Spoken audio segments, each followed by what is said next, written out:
Chapter 4. Why Syndications over BRRR or Turnkey Rentals. I soon realized that there are a lot of really good deals out there with a higher than $2 to $5 million purchase price, and there was a sweet spot above that and below institutional investors who are getting large deals just to invest a plethora of dumb retirement money, just to appease their retail investors, especially overpaying for what they're getting. But they get it in such scale, they hide in the $20 to $50 million range. These syndication deals and private placements target the $2 to $20 million range roughly to spot out 1 in 1,000 deals that achieve higher returns at a good risk-reward profile. I personally focus on workforce housing apartments because of their recession-proof properties. When I had 11 rentals in 2015, I knew it wasn't a scalable way of investing, and I found my tribe with other high net worth investors who were already investing in syndications and private placements. A lot of these guys were high paid doctors, lawyers, engineers, and other working professionals who were 10 to 20 years older than me. And I realized this high level vision of being a completely passive investor in dozens of deals, putting no more than 5 to 10% of your net worth into any one of these deals in order to achieve diversification. No. A classic mom and pop investor mistake is to build up to an 8 or 16 units where they have way more than 10% of their net worth into a single asset, therefore just not diversified. I had a background in rental real estate and I didn't stray from my original goals of cash flow. I targeted properties that were already cash flowing, but maybe there was some sort of a bad management or under market rent situation. Whereas if we just put a little lipstick on a pig and focus in on about $4,000 to $6,000 of rehab per unit, enough to change out the flooring, change out the yellow appliances for black or stainless steel ones, playground equipment on the grounds, and freshen up the look without getting to any big construction activities like new cabinets or breaking down walls, this is just enough to bump the rent $100 to $150 on already under market rents. And a lot of times too with commercial real estate, which is very different from residential and certainly turnkey investments, the property value is not derived off comparable sales. It's derived off the net operating income.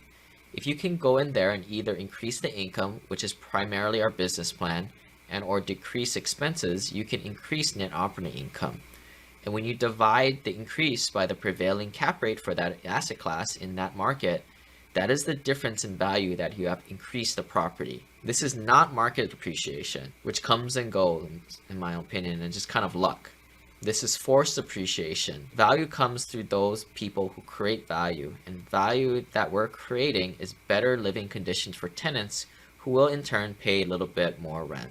Syndication investing is pulling together passive investor capital so that the operators or your general partners can go after a stronger deal with very low competition. Again, too big for mom and pop investors and better deals than the clunky institutions can't find. Then implement a business plan once passive investor capital is pooled together. Securities laws are triggered no differently than creating company stock. Some syndications are done differently, but for the most part, an LLC will own a piece of property and have title to it. That LLC will be split in ownership with all passive investors based on their pro rata share. All this will be executed through a legal document called the Private Placement Memorandum, or PPM for short. If you've never seen a Private Placement Memorandum, you'll probably be very overwhelmed. It's a pretty hefty document that's over 100 pages in length with a lot of capital letters yelling at you. We typically pay a lawyer $15,000 to $20,000 to put this together and to do our United States securities filings for us. A private placement memorandum does two things. First, it protects the passive investor that the general partners have fiduciary responsibility to not lie, cheat, steal, or run the investment into the ground. Secondly, it also protects the general partner to help prevent disgruntled passive investors from suing should investment performance not be met. You could syndicate capital for any type of business or project, real estate or not. I like to invest in real estate assets that are stabilized, which are defined as 90% occupied or more, so that I can get a Fannie Mae or Freddie Mac agency non-recourse debt, and I can implement a business plan while cash flowing from day one. So in case anything happens in the economy, like a recession happens, we'll just continue cash flow.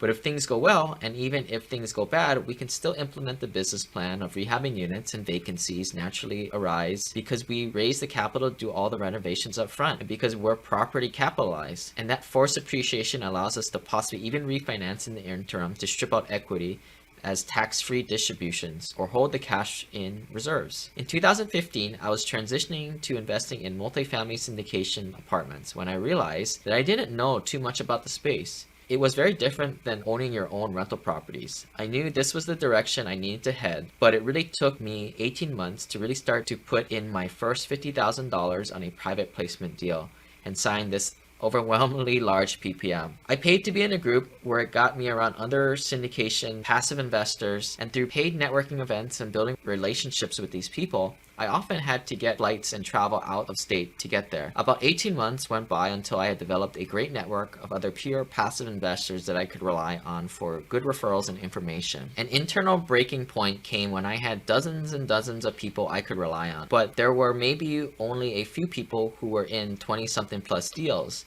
And I had built up the relationship enough to ask these folks, hey man, so how do these syndications really work? Do you really get the cash flow stated in the performance? Does the performance really happen? And for the most part, the answer that I got informally from these folks was out of 20 or so deals, maybe a few of them, we lost a little money, but we didn't know if there was any potential foul play involved. We didn't think so, but we don't know for certain. Those are the bad cases. At the same time, it wasn't a total loss, right? That's why you invest in deals that do non-recourse debt. So that should anything bad happen, barring an embezzlement, fraud, or anything like that, the LPs and GPs are able to just walk away from the debt.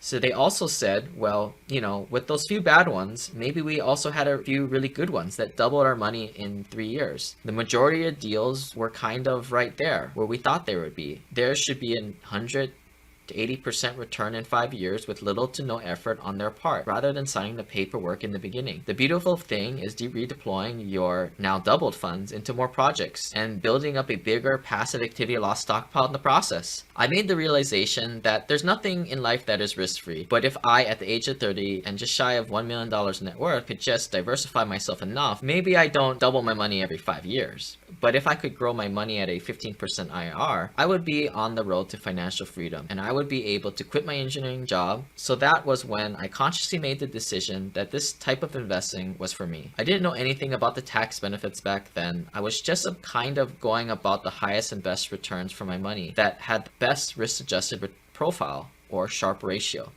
which is just a sort of measurement of risk versus reward. I just realized I needed to get into a few syndication deals because that was going to help me develop my network even further to find out additional opportunities. As the years go by, you start to realize that these syndication deals are a superior way to invest. They're stronger deals. There is much stronger force appreciation, especially like a house flip, but these additional benefits. First of all, income derived off the investment as opposed to house flips or private money lending is passive income, not ordinary income. 2, the LP, if you're going into a stabilized asset, you're getting cash flow in the beginning. Normally, the cash flow is a smaller part of your returns, where the majority of returns come from force appreciation.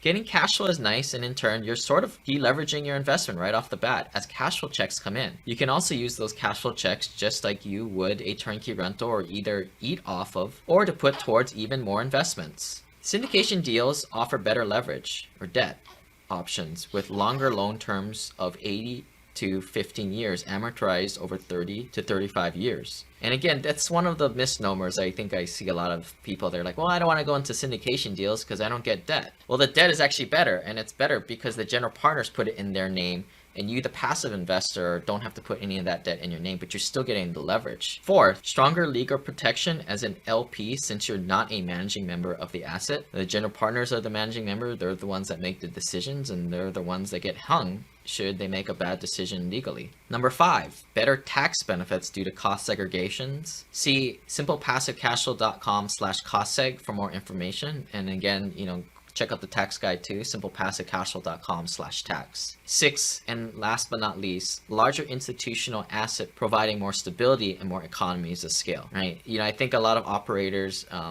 mom and pop operators out there are buying little office complexes, but this building right behind me is the Jacksonville Tower, the old Bank of America tower that we bought. It's just a big, larger institutional asset. A lot of these, 200 to 300 unit properties, our net operating income is, in the 6 figures per month. Whereas if you own maybe a 4 unit or 20 unit, it moves so slowly, and it's just not as robust as these larger assets. I think only downside in this type of investing is potentially investing with a shyster. So how do you mitigate the risk responsibly? My solution, once again, was to build my network and to invest with those people who have good investments and people you trust within your inner circle with whom you have invested in the past. By going through all these mastermind groups, I learned a lot of things, including many things that LP investors aren't able to do, which is to underwrite the deals themselves by taking the profit and loss statements and rent rolls and putting it into a proprietary model. This allowed me to essentially decode the code, right? I could take the data and figure out if the deal was legit or not. When people ask me, how do you decide what deals to go into? My general party line is, well, 50% of it is vetting the people, which is made possible by making connections with other pure passive accredited investors. Some people mistakenly invest off blind social proof, but what also happens sometimes is when operators get a large following, they start to get a little loose on the underwriting. And also the investor splits start to go down and fees go up. This is what I call operator creep. So how do you not get fooled by this? The key is working with a good operator or doing the numbers yourself. But again, like I said, this is not within the scope of most passive investors' skill sets to be an underwriting specialist. I would say 90 to 95% of LPs don't know how to underwrite the numbers themselves. First of all, in even the shiniest of pitch decks and webinars, there's nothing in there that tells you the raw data in the first place. It doesn't give you the code to even put into the decoder or model. My personal process to first underwrite the deal and other half of my vetting process is to spot check these key deal assumptions that ultimately derive the projected return calculations. By determining what kind of assumptions the operator is using, I can see how good the deal is and where the operator is at in terms of the aggressive to conservative spectrum. If an operator, for example, is assuming rents are going to rise 3% every year, or they are using aggressive reversion cap rates that are lower to say 5.5% as opposed to 6%, I will likely not want to partake in that deal, and all deals provided from that operator in the future. Most LPs go around the horn and interview operators, which are ultimately the investor relations salespeople or the marketing staff that got hired from college just the other week, who are trained in telling LPs exactly what they want to hear. And even worse, just find those operators who are better at internet marketing tricks than a track record at operating successful real estate projects.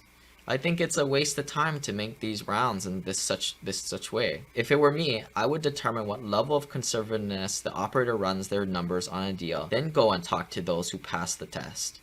I think this is why people like to invest alongside me. Other than our shining personality, that is partially a joke. They do get access to the principal, which is me, the general partner, but more importantly is our level of transparency. I want investors to understand how we run our numbers and therefore understand the margin for the unknown and unknowable that will unfold once a project is underway. Some operators go into a deal where they have to sharpen the underwriting pencil and the airplane only has half a tank of gas at takeoff. I want investors to understand how much gas we have and for them to make the best investment decision, because once this plane takes off, there's no getting off. We're all together for the ride. A lot of these details on the numbers are outlined in my passive investor syndication e-course for LPs. You're not going to be an underwriting specialist, but these are the things that are important to understand as an LP to at least not go into a sucker deal as I did. And once you get yourself up to an intermediate advanced level through the first few modules, I have a secret syndication video series with the help of my family office clients that you should watch. We develop 8 sessions where my students go back and forth on different syndication nuances out there. It took me quite a long time to start to write my first check, but education is important and it will totally allow you to become a better passive investor. For a free guide, check out simplepassivecashflow.com/syndication.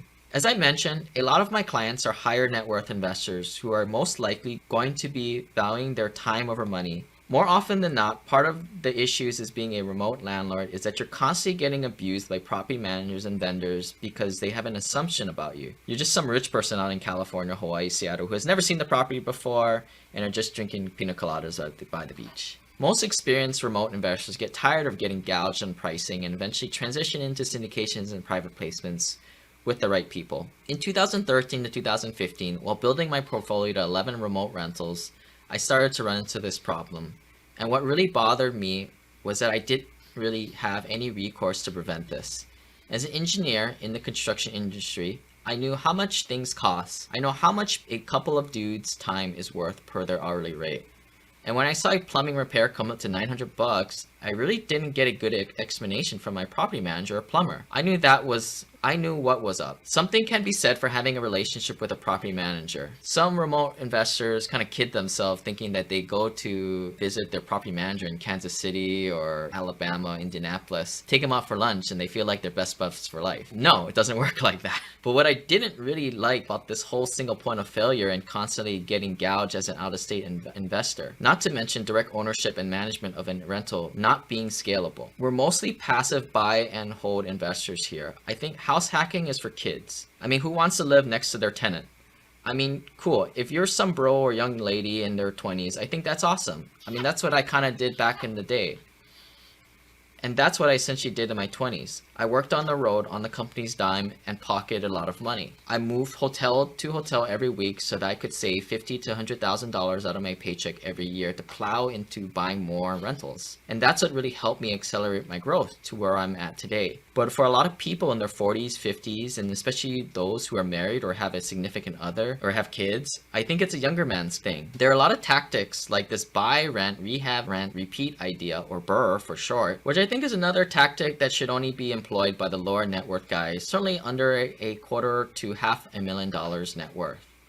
The concept sounds pretty sleek. Buy a property that needs a lot of work and at a lower price. Find a contractor to fix it up. Now this is the biggest risk in the plan. Get a bank to give you a new loan for the higher appreciated value, then rent it out, sell, and repeat. I think the biggest thing is when you're doing this remotely and you're wiring over large sums of money like $10,000 to $50,000 or even more to acquire property and put in the capital improvements or the repairs, there's a single point of failure with the people you work with. Most times you're working with an unprofessional person. Today, I try to not work with people who have under a couple $1,000,000 net worth or less as my other co-general partners. The issue that I see with the smaller BRRRR properties is you're working with these lower net worth people and they may not value the relationship with me as much as they value putting food on the table for their families by running off with my money or skimping on performance. If a contractor is any good, they eventually swim upstream to work on larger homes that have higher profit margins than slumming it with an out-of-state investor sub 100K property. So therefore, like, if people find good contractors, well, are they really good or are they just dumb that they don't move up to the bigger stuff and stop working with an out-of-state remote investor? I also don't like to really work with people who don't have a college degree. Granted, I don't think college degrees are all that important these days, but at least it tells me somebody has gone through the process of achieving something that often requires 4+ years of focus. Of course, that is just my investment criteria, and I believe anybody can choose to be as discriminating as they want when it comes down to investing your own hard-earned money. Don't trust anyone, be smart, mindful, and follow your gut instincts. So many people choose to rely on a lot of other people without even vetting any of this stuff. And what is absolutely crazy to me is that so many of the people who do this are not in the construction industry to begin with. They don't know how to manage contracts. They don't have any background in this field. For me, I used to do this for a living as a construction and civil engineer. We'd always go back and forth about unforeseen conditions and discuss managing the scope and budget timelines with contractors. So a lot of this stuff came as second nature to me. You have smart people like doctors, dentists, accountants, computer programmers, to name a few, of course, but many are definitely out of their realm of expertise in a more blue-collar type situation of managing construction. The last issue I have with these BRRRR strategy is that I feel it is a big risk to rely on banks to give you a good refinance via favorable appraisal, which is not necessary in their best interest to you. Overall, I think it's a great way to make a lot of money, ordinary, not passive income in terms of taxes, but I don't think it is a good risk-adjusted return to sustainably build wealth over time. Essentially, you're taking more risks than you should be, working with amateur-level talent, rolling the dice on appreciation, not prudent cash flow. That said, you as the investor need to understand the risk-reward profile and match that with your goals. For higher net worth clients, myself included, being a passive investor in a large deal that exhibits cash flow combined with an institutional quality business plans to incrementally increase the property's rents over time via forced appreciation offers more than enough equity growth while supporting the need to hedge the downside risks and preserve your capital in tough economic times. And I think a question that comes up a lot of times is investors are like, well, should I invest in now, right? I used to think that a long time ago, that same question, right? Like, should I just kind of sit where I'm at? Should I time the market? And then I started to realize, like a lot of people, they put us passive investors in the pigeonhole of those people making the mistake back in 2008, right? In 2008, these guys were a bunch of house flippers buying properties, assuming that the properties were going to go up with market appreciation, not forced appreciation. So that was where their downfall was. And those properties did not cash flow. And the cash flow is what keeps you alive. Cash flow is like oxygen. It keeps you alive in tough time. Now, when you're investing in properties at cash flow, 1% rent to value ratio better properties, even if a recession comes around, you should be able to hold on to the asset, make your debt service payments, and come out of it even stronger. And I think most people invest for appreciation, and I just think that people should kind of separate the two types of investors: the active rehabbers betting on gambling on appreciation versus the cash flow investors. To me, if you're a cash flow investor, it's always a good time to be buying if it cash flows. Most people will think of it as an aggressive strategy, right? You're always buying, but in the back end, it's very prudent because you're always buying things that make sense, that should tough times come around, you cash flow. And this is why we invest in workforce housing, because it's an asset class that this country needs more of. The country needs more lower middle class housing. They're not making much more of it. Sure, they're building new luxury stuff, and some of that older stuff is getting older, but like in a country that the population is growing, they're not making any more real estate, and especially they're not making the real estate for the lower middle class. And I think in the next chapter, you guys are gonna really start to see this all come together. The investing to me is 1/3 of the picture, but when you start to get into the tax and the legal and the infinite banking strategies, that's kind of the other third. And of course, that last third is kind of the legacy, right? We might get into that a little bit into this book, and more especially into the next book that's coming, as we start to help more and more clients get to that $10 million stage, or at least to the $4.5 million net worth stage. But if you think investing is a big part of it, it is, right? It's a part of the prerequisite, but it's really a small part of the game that the wealthy investors play. It's a small piece of the puzzle, and I think we're going to start. So stay tuned for the next chapter.